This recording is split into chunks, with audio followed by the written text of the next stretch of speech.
अंधेरी रात में ठंडी ठंडी हवा चल रही थी। टूटी हुई खिड़कियों का खटखटाना।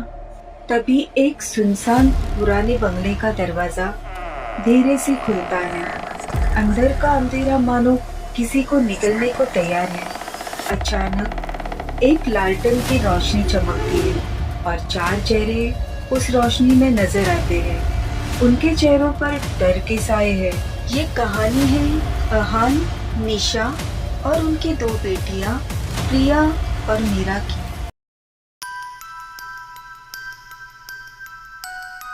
साल 2012। ये कहानी है अहान और उसके परिवार की। अहान एक सफल वेब डेवलपर था। वो अपनी पत्नी निशा और दो बेटियां 12 साल की प्रिया और 8 साल की मीरा के साथ गोवा के एक शांत गांव में रहने आए थे। उन्हें एक पुराने पुर्तगाली बंगले में रहने का मौका मिला था, जो बेहद खूबसूरत तो था, लेकिन ताज्जुब की बात ये थी कि उसका किराया काफी सस्ता था। निशा को तो ये बंगला पसंद नहीं आया। उसे इसकी पुरानी दीवारों से एक अजीब सी ऊर्जा महसूस हो रही थी।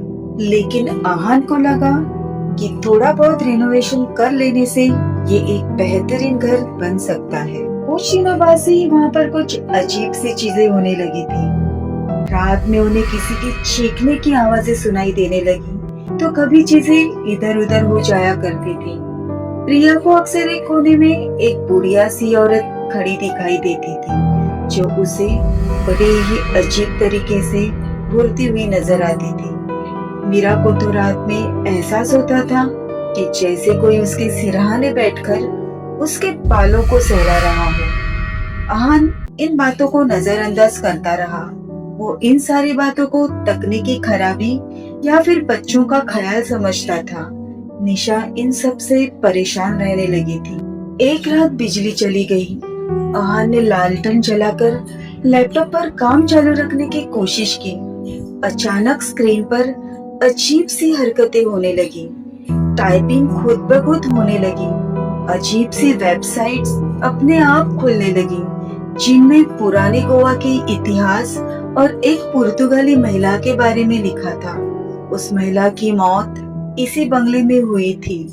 अहान को लगा शायद ये कोई इंटरनेट की खराबी है, लेकिन जब अगले दिन गांव के कुछ बुजुर्गों से बात करने पर उसे पता चला कि ये बंगला सचमुच हॉन्टेड है और उस महिला की आत्मा को अभी तक शांति नहीं मिली। ये जानकारी मिलने पर निशा और बच्चे सहमे सहमे और डरे डरे से अब इस बंगले में रहने लगे थे। अहान को एहसास हुआ कि उसने गलती कर दी। वो चाहता था सब कुछ नॉर्मल हो जाए। उसने पुर्तगाली महिला के बारे में और रिसर्च की, तो उसे पता चला कि वो एक वेब डिजाइनर थी, जो अपने समय में काफी आगे थी। उस जमाने में वेब जैसी कोई चीज नहीं थी, लेकिन उसकी आत्मा किसी न किसी तरह इंटरनेट से जुड़ी हुई है। अहान ने फैसला किया कि वो उस महिला की आत्मा को शांति दिलाएगा। उसने अपनी वेबसाइट डेवलपमेंट के स्किल का इस्तेमाल करते हुए उस महिला के लिए एक वर्चुअल स्पेस बनाया। उसने उसमें पुरानी गोवा की तस्वीरें, पुर्तगाली म्यूजिक और उस महिला के काम से जुड़ी वो सारी चीजें डाली और पूरे घर में इंटरनेट सिग्नल फैलाया। कुछ दिनों बाद अजीब चीजें होना बंद हो गई। घर में शांति छा गई। लेकिन एक रात अचानक अहान की नींद खुल गई। उसे लगा कमरे में कोई है। अंधेरे में उसने देखा कि लैपटॉप की स्क्रीन जगमगा रही है। स्क्रीन पर एक वेबसाइट खुली थी। वो वही वर्चुअल स्पेस था जो उसने बनाया था, लेकिन उस पर कुछ अजीब सा लिखा हुआ था, एक पुर्तगाली भाषा का कोड, जिसे वो समझ नहीं पा रहा था। उसने लैपटॉप को बंद करने की कोशिश की, लेकिन माउस काम नहीं कर रहा था। तभी स्क्रीन पर फिर से अक्षर उभरने लगे। ओब्रिगेडो, जिसे पुर्तगाली में कहते हैं धन्यवाद। अहान को राहत मिली। शायद महिला की आत्मा को शांति मिल गई थी। लेकिन अगली सुबह उठकर जब वो लैपटॉप के पास गया तो उसकी स्क्रीन काली थी। उसने उसे ऑन करने की कोशिश की, लेकिन लैपटॉप बिल्कुल काम नहीं कर रहा था। अचानक उसे याद आया, कल रात स्क्रीन पर लिखा हुआ वही कोड, ऑब्लिगेदो। उसने अपने फोन पर उसी कोड को टाइप किया। एक अजीब सी वेबसाइट खुल गई, जो पुराने जमाने की वेबसाइट जैसी दिखती थी।